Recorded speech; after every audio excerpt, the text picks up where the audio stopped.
અને બધા એવી ખમા દો કે આ ગેડિયા પરિવારને કે આયા નહીં માં ભગવતીને સુરત, અમદાવાદ, મુંબઈ, ભુજ જ્યાં પણ રહેતા હોય કે અવળા નાખે અને હવળા કરે એવી ખમા દો માં ભગવતી. છેલ્લી આરતી બોલી એટલા માટે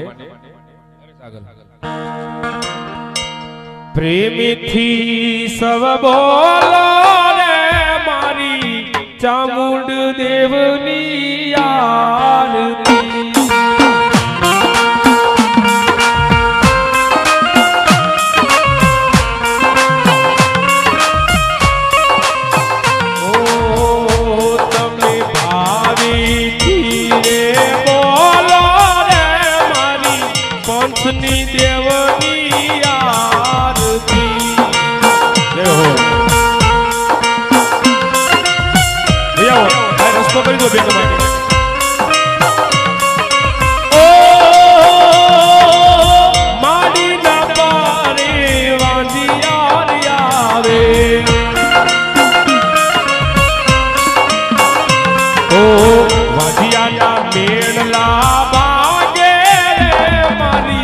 ગેડિયા કુલ